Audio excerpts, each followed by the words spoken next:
Les élus nationaux ont aussi examiné lundi en plénière la proposition de loi sur l'aviation civile en RDC. L'opportunité de ces textes s'inscrit en réponse aux observations pertinentes formulées par les différentes missions d'audit en matière de sécurité et de sûreté aérienne conduites par l'Organisation de l'aviation civile internationale. Après un débat houleux alimenté par 15 intervenants, le député national André Claudel Loubaya a sollicité un délai de 48 heures pour revenir répondre aux préoccupations soulevées par la plénière.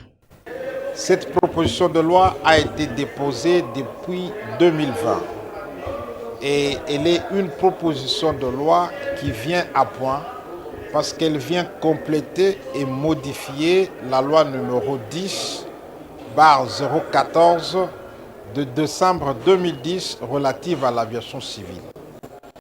Elle apporte un certain nombre d'innovations dans le secteur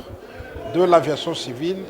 destinées notamment à renforcer la législation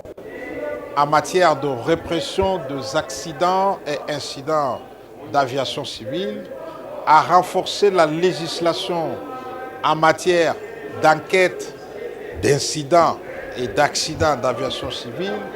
à renforcer la législation en matière de sûreté et de sécurité aérienne, parce que, comme vous le savez,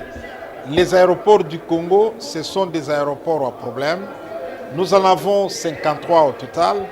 dont 5 ont le statut d'aéroport international, mais ils ne sont pas certifiés.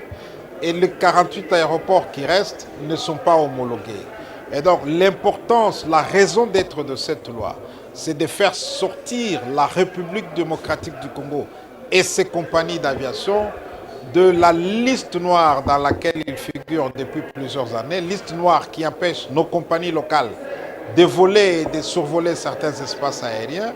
mais d'autre part aussi améliorer les services